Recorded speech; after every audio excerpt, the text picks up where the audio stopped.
దేవుడు చెప్పినప్పుడు లోబడాలి. నీవు నా మాట వినాలని నేను ఎంతో కోరుచున్నాను. నువ్వు నా మాట వినకపోతే కీడు, వింటే క్షేమం. ఎన్నిసార్లు చెప్పినా నీవు వినకపోతే ఏమనాలి? అవిధేయత అనాలి. అందుకు కోపం వస్తుంది. వింటున్నారా? ఎన్నో వాక్యాలు వింటున్నాం. మార్చుకున్నారా మీ స్థితి?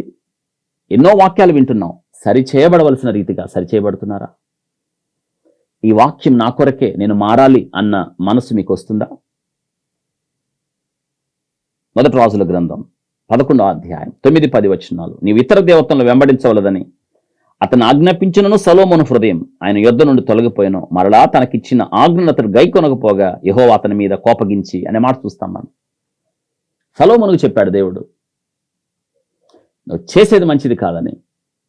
ఆయన మారలేదు. పైగా అతడు జ్ఞాని, ఉపదేశించాడు. ఆయన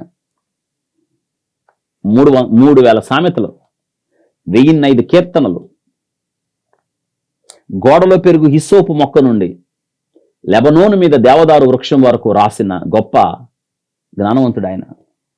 తీర్పులు చెప్పగలిగిన నేర్పరి, భూమి మీద ఉన్న వారిలో బహుగనుడు. కానీ దేవుని మాట వినలేదు. అది విచిత్రం అంటే తెలుసా?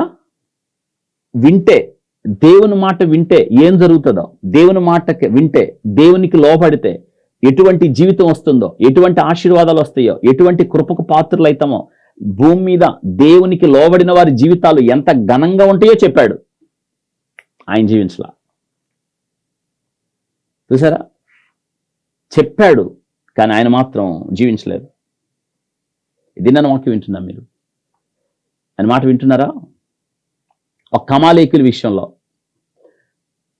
ఇశ్రాయేలీయుల మొట్టమొదటి రాజు కీష్ కుమారుడైన సౌలు తన రాజ్యాన్ని పోగొట్టుకున్నాడు అవిధేయత మూలంగా. దేవుని కోపం వచ్చింది. నువ్వు వెళ్ళి అమాలేకీయుల్ని సంపూర్తిగా నాశనం చేయి, నిర్మూలన చేయి, హతం చేయి. ఈ 3 దఫాలుగా వారు ఎవరు ఉండటానికి వీల్లేదు. వాళ్ళ పశువుల్ని పసిపిల్లల సహితం అన్నాడు. అంటే అర్థం ఏంటంటే అమాలేకు అంటే శారీరక క్రియలు ఏవి మనలో ఉండకూడదని అర్థం. కానీ సౌలు ఆ రాజు అగుగును ఉండనిచ్చాడు, జంతువులను ఉండనిచ్చాడు, తెచ్చి కట్టేశాడు ఇంట్లో. పని అయిపోయింది అనుకున్నాడు, కానీ పని అవ్వలేదు. దేవుడు సమూయేలును పంపించాడు. దేవుడు దుఃఖపడ్డాడు. ఆ దుఃఖంలో కోపం వచ్చింది దేవుని. వెళ్ళు, సౌలుతో మాట్లాడు. సమూయేలు వచ్చాడు, సౌలుతో మాట్లాడుతున్నాడు. దేవుడు నీకు అప్పగించిన పని చేశావా? సంపూర్తి చేశాను అన్నాడు. వెనక నుంచి పశువులు రంకెలేసినాయి. అయితే ఆ రంకెలు ఏమిటి అన్నాడు.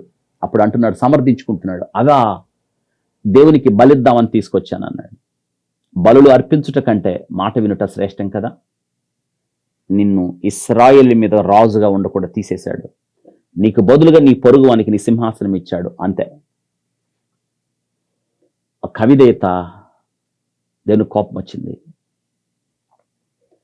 సింహాసనాన్ని పోగొట్టుకున్నాడు. నీ అవిధేయత దేవుని కోపం తీసుకొస్తుంది.